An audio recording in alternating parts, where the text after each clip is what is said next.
أعوذ بالله من الشيطان الرجيم بسم الله الرحمن الرحيم الحمد لله رب العالمين والصلاة والسلام على أشرف الأنبياء والمرسلين سيدنا ونبينا ومولانا محمد وعلى آله وأصحابه أجمعين والتابعين ومن تبعهم بإحسان إلى يوم الدين رب اشرح لي صدري ويسر لي أمري واحلل عقدة من لساني يفقه قولي ثم أما بعد أيها الإخوة والأخوات أحييكم بتحية الإسلام السلام عليكم ورحمة الله تعالى وبركاته. Chers frères et sœurs, communauté de la mosquée de Gien, de la ville de Gien, et au-delà de Gien, toute personne qui verra cette vidéo et qui verra ce rappel, eh bien je vous adresse la salutation de l'islam. Assalamu alaikum wa rahmatullahi wa barakatuh. Que la paix d'Allah Ta'ala, sa miséricorde et ses bénédictions soient sur vous ainsi que vos familles et vos proches.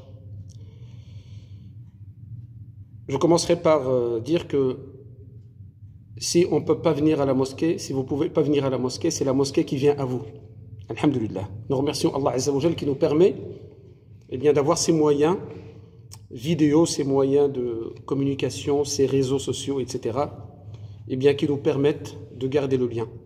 Donc, comme promis et comme prévu, je fais cette petite vidéo, Inch'Allah, même si je ne suis pas adepte particulièrement des vidéos, les réseaux sociaux, YouTube, etc., mais là, il s'agit d'un cas de force majeure.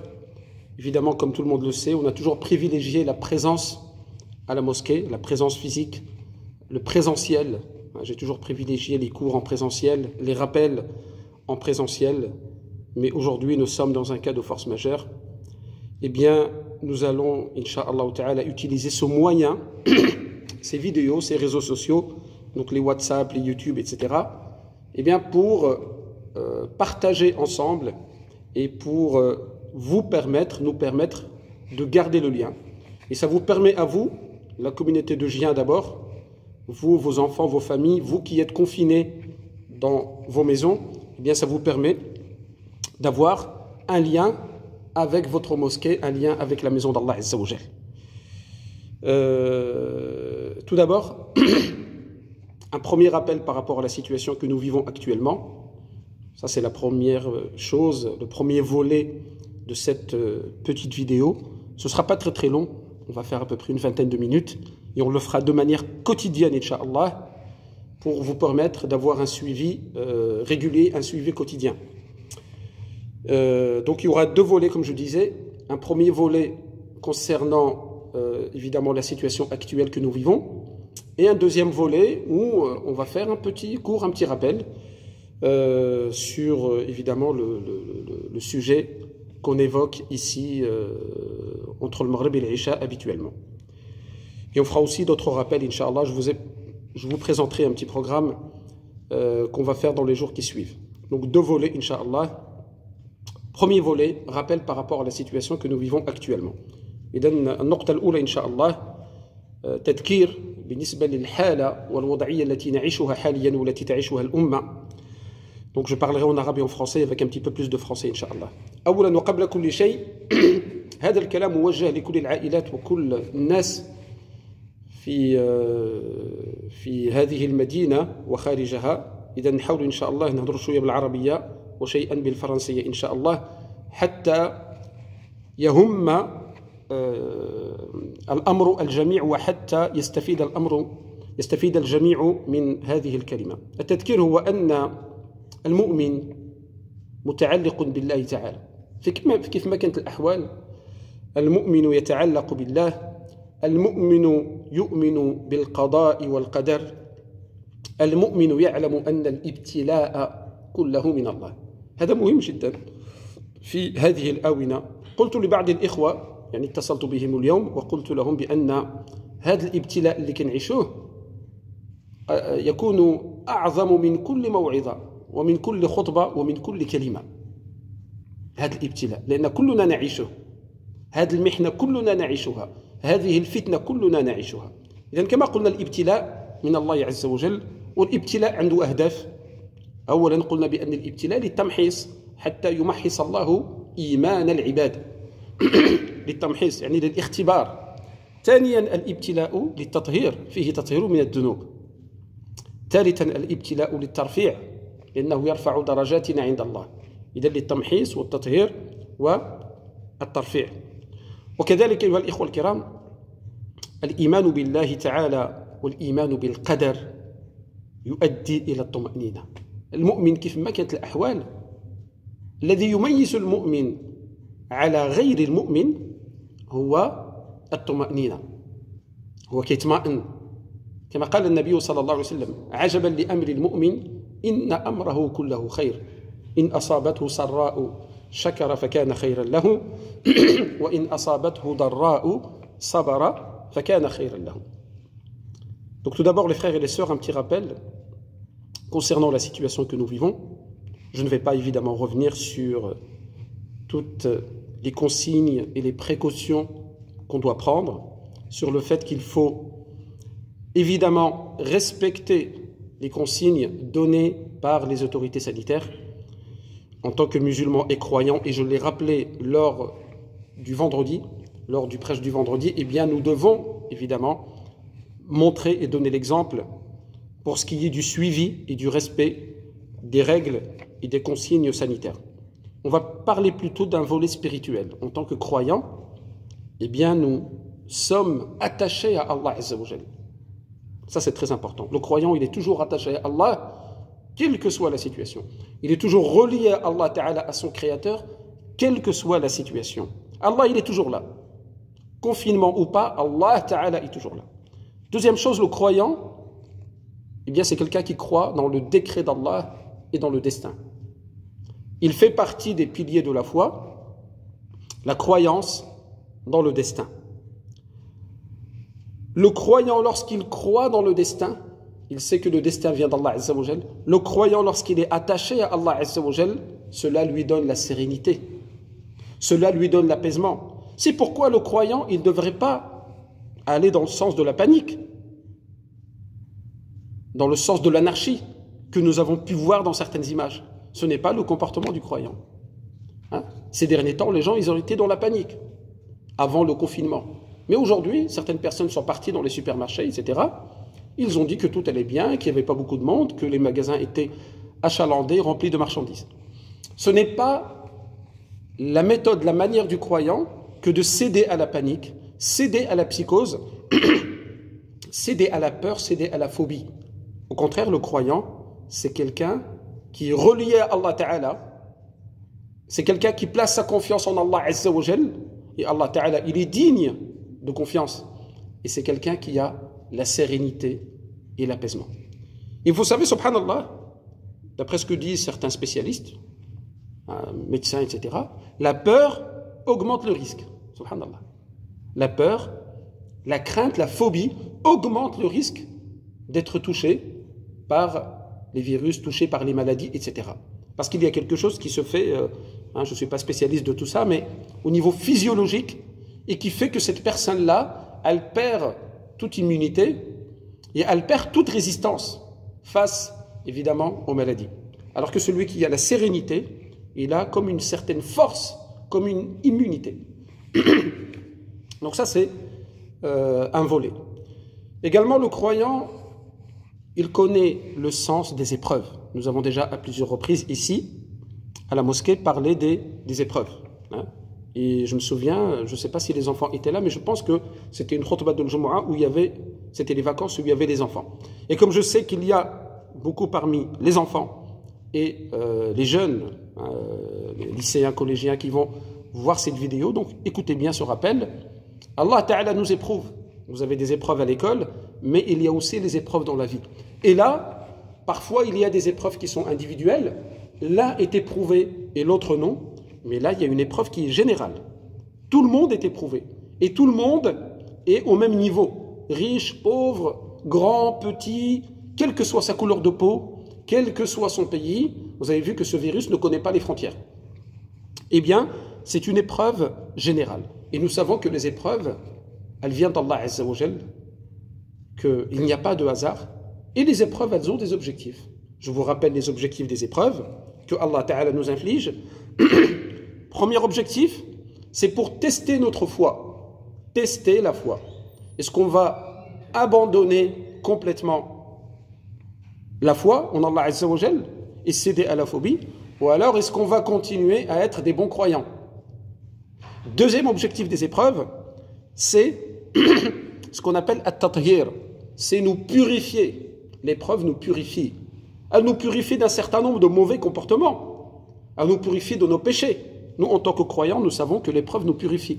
Et subhanallah, cette épreuve en ce moment, elle est en train de purifier les gens de plein de choses. Vous voyez l'égoïsme, etc., c'est en train de partir. Bon, à part les mouvements de panique qu'il y a eu dans les magasins, mais subhanallah, les gens, ils ressentent le besoin d'appeler les autres, de demander des nouvelles des autres. Parce qu'ils savent qu'ils ne peuvent pas leur rendre visite. Ils savent qu'ils sont confinés, que quelque part ils sont en prison, entre guillemets. Donc subhanallah, cette épreuve-là est en train de purifier certains de nos défauts, de nos mauvais comportements.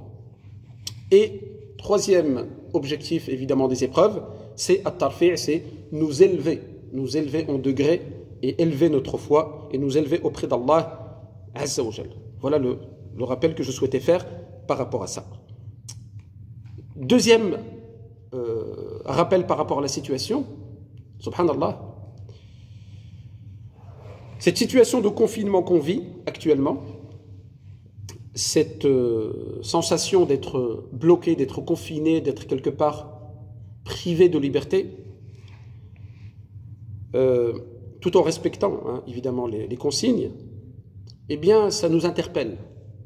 Ça nous interpelle sur un point essentiel, c'est que finalement, on ne peut sortir que pour un objectif précis. On ne peut sortir que pour un objectif important. On a des objectifs. Avant, on sortait pour rien, pour tout et n'importe quoi. On avait la liberté de sortir. Aujourd'hui, par exemple, on ne peut plus sortir pour les divertissements. C'est fermé. Tous les endroits de divertissement où les gens vont s'amuser, c'est fermé. Les sports collectifs, fermés. Sortir juste comme ça, fermé. Une sortie aujourd'hui doit être motivée. Il y a quelques cas, vous avez vu les documents. Il faut absolument avoir son document avant de sortir. Donc ça veut dire que finalement, on dirait que notre vie devient réglée. On dirait que maintenant, on va à l'essentiel. C'est comme si jusque-là, on avait beaucoup de superflu, mais pas beaucoup d'essentiel. Alors que maintenant, on va à l'essentiel. C'est-à-dire, on a des objectifs. C'est comme si maintenant, on va ressentir une chose, c'est que on a besoin de l'essentiel. On n'a pas besoin du superflu. On n'a pas besoin de la distraction. On n'a pas besoin de l'amusement. On n'a pas besoin du divertissement. Tout ça, c'est du surplus. On n'en a pas besoin. On voit, ces 2 derniers jours, le calme qui règne dans la ville et certainement dans le pays en entier. On entend les oiseaux chanter, subhanallah. On n'entend pas beaucoup de voitures. Donc finalement, c'est comme si l'humanité aujourd'hui délaisse le superflu, délaisse le divertissement et revient vers l'essentiel. Les gens aujourd'hui ont peur. C'est quoi l'essentiel pour eux? C'est aller chercher de quoi manger, le ramener à la maison et rester à la maison. Finalement, c'est ça l'essentiel. On dirait qu'on revient vers l'essentiel. On dirait qu'on revient vers l'essentiel. أيها الإخوة الكرام، واحد الملاحظة مهمة في هذا الأمر، في هذه الحالة ديال الحصار والتضييق التي نعيشها، يعني تستوجب منا اعتبار وتفكر وتدبر وتأمل. الآن لا نخرج، ممنوع الخروج من البيوت إلا لهدف مشروع، إلا لهدف مهم، والأهداف اللي أعطتها لنا الدولة وأعطتها لنا وزارة الصحة والسلطات. عجيب. والسلطات أعطونا منهجية وأعطونا بعض الأهداف والأماكن التي يجوز أن نخرج إليها، وإلا لا نخرج. الآن منعونا من الخروج إلى الملاهي والمطاعم وكل هذه الأمور اللي كيجتمعوا فيها الناس للملاهي. اللهو والتجارة اللي ماشي مهمة ممنوع. الآن اللي هو جائز فقط تجارة ديال الطعام والدواء، المسائل الأساسية. كأن البشرية والناس رجعوا إلى الأساس وتركوا اللهو واللغو. وبالنسبة للمؤمن هو حياته كلها ما فيهاش اللهو واللغو، ما تيمشيش للملاهي، ما تيمشيش لدوك الأماكن اللي فيها الرقص والموسيقى وداك الشيء. هو المؤمن حياته تيخرج للهدف، إما تيخرج للخدمة ولا يمشي يعني يجيب المسائل في السوق ديال الطعام إلى آخره، ولا كيخرج للمسجد فقط. الآن منعوه حتى من المسجد، إذا الآن لا يخرج إلا لأمر مهم، كأننا رجعنا إلى الأساس. C'est comme si nous sommes revenus quelque part à une forme d'essentiel, à des choses qui sont prioritaires. On revient à l'essentiel. On a fermé toutes les distractions. On se limite aux besoins essentiels. Et finalement, on se rend compte que beaucoup de nos déplacements sont quelque part inutiles. Autre point par rapport à la situation, dernier point, et après je passerai à autre chose, Inch'Allah. Nous avons l'impression de vivre sous contrôle. Nous avons, chacun d'entre nous et d'entre vous, vous avez l'impression de vivre sous contrôle. Vous devez remplir un papier avant de sortir. Vous avez une sensation de privation de liberté, sensation d'être contrôlé. Qu'est-ce que ça vous rappelle? Et on l'a déjà fait ici dans les cours, ça nous rappelle le contrôle permanent de Dieu sur nous. Aujourd'hui, on est embêté parce qu'on a le contrôle des autorités. On est embêté. On a le contrôle des autorités. On doit avoir un justificatif pour une sortie. Ça nous embête, on dirait qu'on est privé de liberté et qu'on doit justifier tout ce qu'on va faire. Mais nous, en tant que croyants, nous savons évidemment, nous savons très très bien que Allah Ta'ala nous contrôle en permanence. Il nous contrôle en permanence. C'est ce qu'on appelle al-muraqaba. Al-muraqaba, c'est ce que le prophète sallallahu alayhi wa sallam a dit quand Jibril lui a posé la question de l'ihsan. Il a dit al-ihsanu an ta'budu Allah ka'annaka tarah. Ça c'est le mushahada. Fa in lam takun tarahu fa innahu yarak. Ça c'est le muraqaba. Al-muraqaba, c'est savoir qu'il y a le contrôle permanent de Dieu sur nous. Donc à la limite, le contrôle des autorités, pour un croyant, c'est pas grand-chose. Puisque le croyant, 24 heures sur 24, il a le contrôle d'Allah. Les autorités nous demandent de justifier ce qu'on fait. Et Allah Ta'ala, c'est pareil. Allah Ta'ala, c'est pareil. Tout ce qu'on fait, il doit être justifié. Tous les mouvements et les pauses, à chaque fois qu'on a un mouvement ou qu'on s'arrête, il doit être justifié pour Allah Azza wa Jal. Vous voyez, là, on est embêté parce que c'est les autorités. Mais d'habitude, c'est Allah Azza wa Jal. Et de toute manière, nous allons rendre compte auprès d'Allah Ta'ala de tous nos déplacements, de tous nos mouvements, de tout ce qu'on fait, de toutes nos actions, de toutes nos paroles. Ça nous donne une bonne leçon au niveau de la foi et au niveau du contrôle permanent d'Allah Ta'ala sur nous. Et ça, c'est un lien. Je regarde, je suis à combien de minutes, j'essaie d'être pas trop long. C'est un lien envers notre cours, Inch'Allah. هذه همزة وصل هذه المراقبة بالنسبة للدرس والتذكير يعني فقط مقدمة لأن ما عندناش الوقت نديروا الدرس غدا إن شاء الله غادي نديروا حلقة كاملة في هذا الدرس. همزة الوصل هي هذه المراقبة والمراقبة منزلة من منازل الإيمان. Donc le lien, le trait d'union entre ce que je viens de dire et notre cours, notre rappel de ce soir, Inch'Allah, c'est justement cette muraqaba. Le fait de savoir que Allah Ta'ala nous observe, comme les autorités nous observent. Le fait de savoir que Allah Ta'ala, il a un contrôle permanent sur nous, comme on a peur du contrôle des autorités. Eh bien, le lien, c'est que cette muraqaba, c'est une station parmi les stations de la foi. C'est un niveau, un des plus hauts niveaux de la foi. Le plus haut niveau de la foi, c'est l'ihsan, c'est adorer Allah comme si on le voit. Et si on ne le voit pas, alors lui, il nous voit. Lorsque nous disons adorer Allah comme si il nous voit, comme si on le voit, c'est le mushahada, l'observance. C'est comme si nous observons Allah Ta'ala. C'est le niveau de ce que les savants appellent la contemplation. Quelqu'un qui adore Allah, qui est complètement détaché de ce bas monde, et il adore Allah Ta'ala comme si il le voit. Celui-là, il n'a plus de problème de khushu' dans sa prière. Et le prophète sallallahu alayhi wa sallam dit, si tu ne peux pas atteindre ce niveau-là, eh bien au moins, adore Allah Ta'ala en sachant que lui te voit.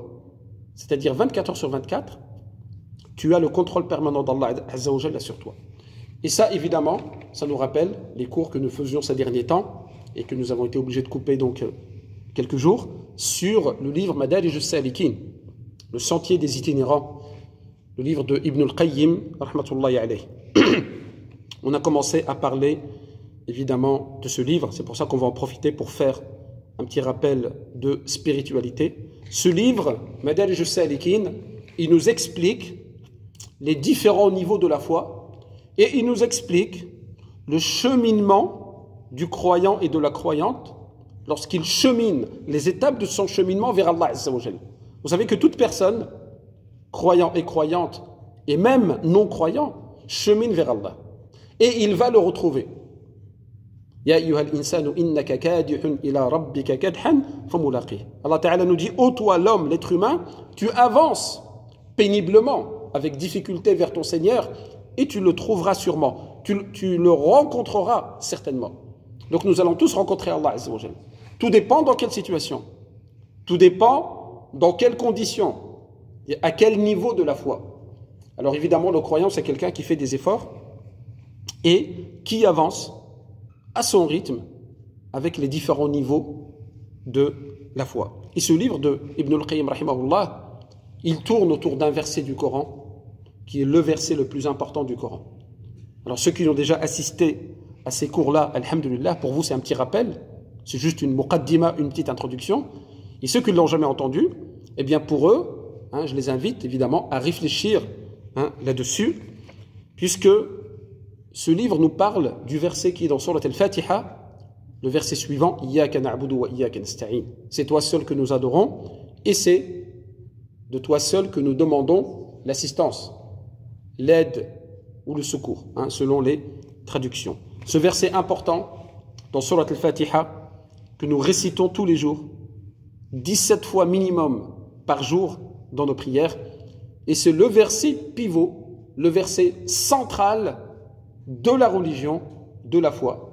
C'est même ce que Ibn al-Qayyim a appelé dans son livre Al-Ghaya, Al-Matlab, c'est-à-dire le maximum de ce qu'une personne peut demander, peut atteindre dans ce bas monde, évidemment l'adoration d'Allah Azza wa Jal.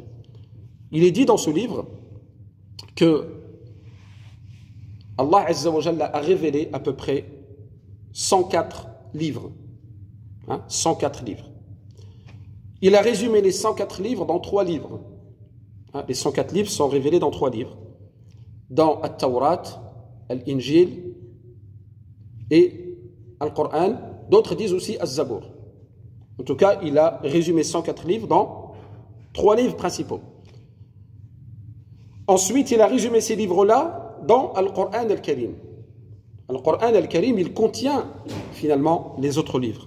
Et celui qui lit Al-Qur'an Al-Karim, c'est comme s'il avait lu toutes les autres révélations.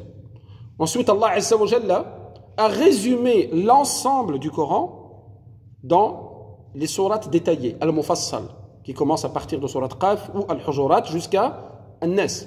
Tout est résumé là. Et il a résumé Al-Mufassal, ces sourates détaillées, cette partie du Coran, dans Surat Al-Fatiha. Vous voyez comment c'est comme un effet d'entonnoir, on résume. Donc Al-Fatiha, elle contient à elle seule toute la révélation. Et il a résumé Al-Fatiha dans ce verset. Ce verset qui est quelque part la relation entre le serviteur et son créateur, le serviteur et son Seigneur. Ce verset c'est Iyyaka na'budu wa iyyaka nasta'in. Allah Azza wa Jalla dit dans le sens du hadith, donc hadith Qudsi, le hadith divin, j'ai partagé la salat, la prière. Ici, Surat Al-Fatiha a été appelée la prière entre mon serviteur et moi, moitié-moitié. Donc en fait, il y a 3 versets pour Allah, et les 3 premiers, c'est pour Allah Azza wa Jal. C'est les louanges, les glorifications, les éloges d'Allah Ta'ala. 3 versets pour Allah. Les 3 derniers versets pour le serviteur, et entre les deux, le 4e verset, il est partagé en 2. Donc il y a 3 versets et demi pour Allah, et 3 versets et demi pour le serviteur. Ce qui fait au final, évidemment, 7 versets. Et nous savons, puisque c'est dit dans le Coran Al-Karim, que Al-Fatiha contient 7 versets, As-Sab'u al-Mathani.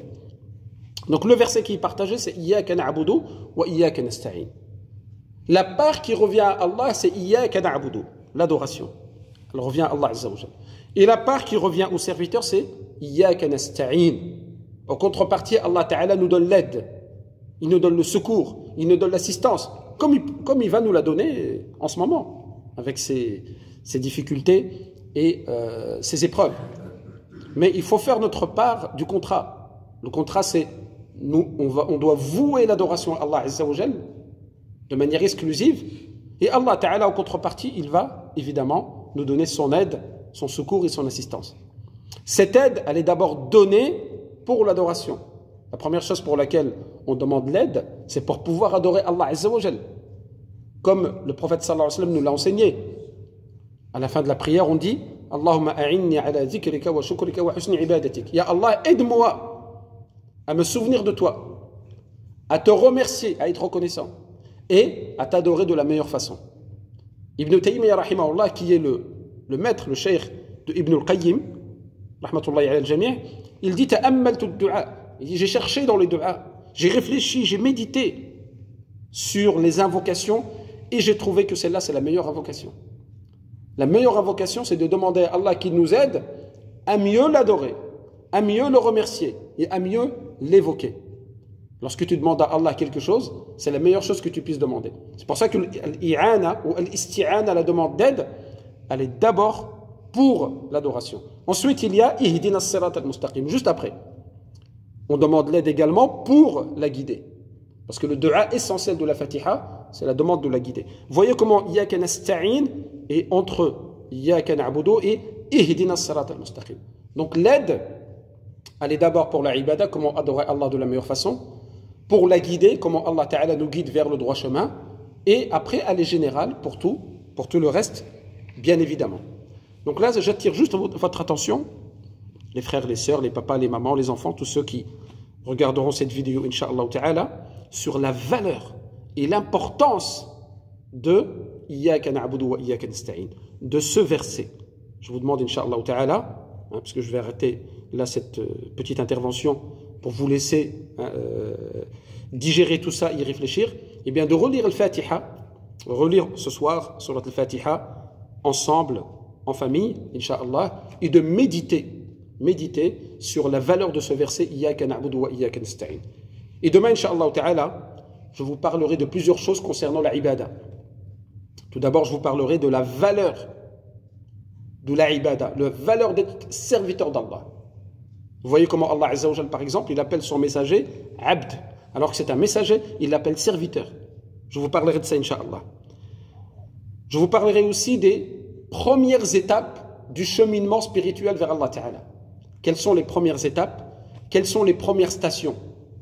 Quelles sont, évidemment, les premières choses à faire pour celui qui souhaite, celui ou celle qui souhaite cheminer vers Allah Azza wa Jal. Voilà ce qu'on peut dire pour aujourd'hui, Inch'Allah Ta'ala. Je ne veux pas que ça soit trop long. Évidemment, on pourrait parler pendant longtemps. Je ne veux pas que ça soit trop long. Je souhaitais juste faire un rappel par rapport à la situation et faire une introduction par rapport aux cours, aux interventions qu'on fera, Inch'Allah. Il y aura aussi, Inch'Allah Ta'ala, de temps en temps, quelques hadiths qu'on va étudier ensemble. Il y aura peut-être des questions de fiqh, des questions concernant le fiqh, la jurisprudence, les adorations, etc. Et il y aura parfois un petit aparté aussi pour les enfants, pour la jeunesse.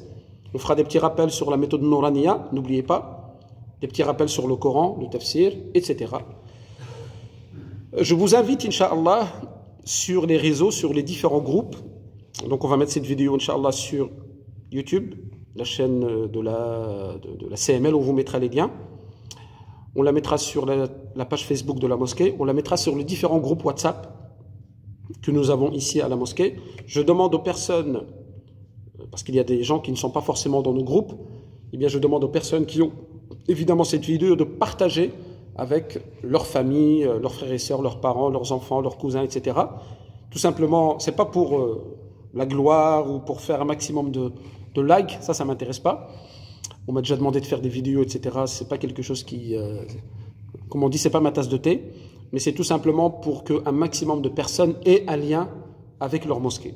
Comme je disais au début, si vous pouvez pas venir à la mosquée, c'est la mosquée qui vient à vous, Inch'Allah Ta'ala. En espérant qu'il y a la qualité de l'audio, etc. C'est la première vidéo que je fais comme ça. Je l'ai fait à partir de la mosquée, comme ça vous avez un lien avec la mosquée, Inch'Allah. J'espère que techniquement ça passe bien. C'est un essai.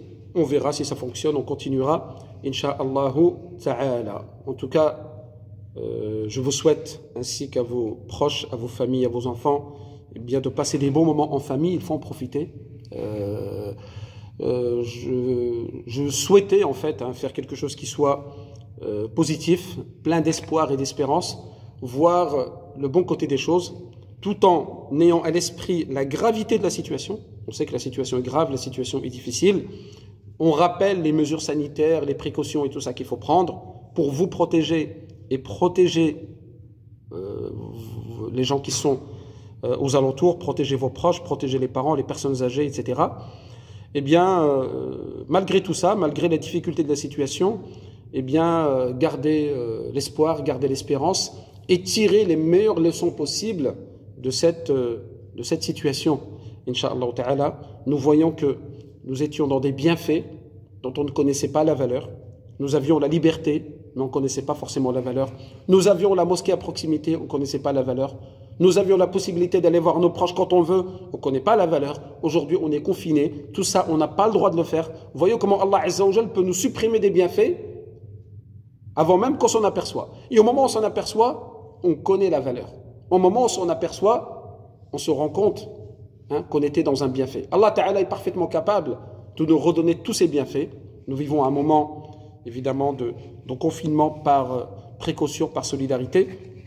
Mais il faut en profiter. Et comment en profiter? Eh bien, faire un programme à la maison, faire Salat al-Fajr avec les enfants en famille, faire un petit rappel au moment de Salat al-Fajr, et après faire un programme aux enfants pour qu'ils puissent à la fois se reposer, faire leur travail, leurs devoirs scolaires, faire des petits rappels aussi, réviser leur solat, réviser pour ceux qui font la méthode Nouraniya, réviser les cours d'arabe, etc., réviser leurs cours pour l'école, parce que quand l'école va reprendre, il faut qu'ils puissent évidemment ne pas être trop dépassés, et profiter, tous ceux qui se plaignaient qu'ils n'avaient pas le temps, ils n'avaient pas le temps de faire les prières à l'heure, ils n'avaient pas le temps de voir leur famille, etc., eh bien Allah Ta'ala vous donne l'occasion. Donc au lieu de se sentir confiné, renfermé, emprisonné, eh bien alhamdoulilah, profitez plutôt de ces moments de famille et de partage, incha'Allah Ta'ala. Barakallahu fikum, j'espère que cette vidéo vous fera plaisir, comme ce fut pour moi un plaisir de la faire, un plaisir d'avoir un contact avec la communauté, après avoir été privé ces derniers temps les uns des autres. Nous continuerons, incha'Allah Ta'ala, à avoir un rappel comme ça quotidien ensemble. Tout à l'heure, je parlais des groupes WhatsApp, etc. Nous attendons vos commentaires et vos questions. S'il y a des questions, des choses dont vous voulez qu'on parle, on ne pourra pas parler de tout. On regardera selon les priorités. S'il y a des choses dont vous voulez qu'on parle, si vous avez des questions d'ordre religieux, de fiqh, etc., nous pourrons, une fois qu'on a fait notre rappel sur Madarij Salikin, on pourra prendre 5 minutes à répondre à vos questionnements, incha'Allah. Donc n'hésitez pas à envoyer, à poster vos questions sur les différents groupes WhatsApp. Ils arriveront jusqu'à nous, incha'Allah ta'ala. Barakallahu fikum. N'oubliez pas de nous faire des du'as, de nous faire des invocations. N'oubliez pas, évidemment, la spiritualité, la prière en groupe à la maison, le adhan à la maison, puisqu'on ne peut pas forcément tout faire à la mosquée, faites-le à la maison.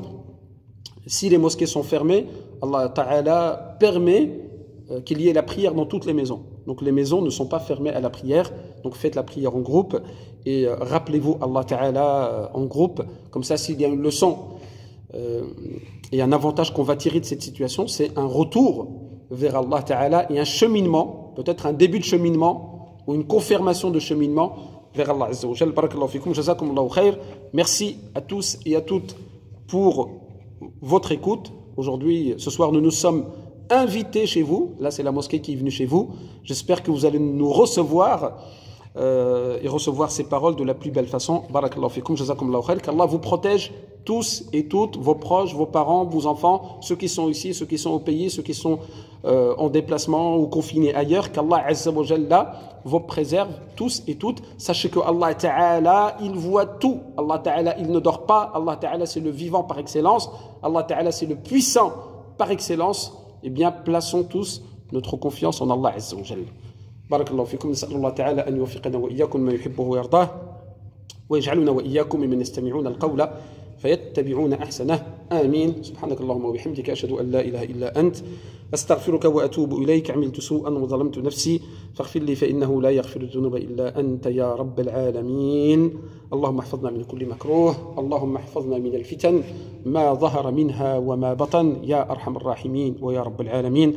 اللهم إنا نعوذ بك من البرص والجنون والجذام ومن سيء الأسقام.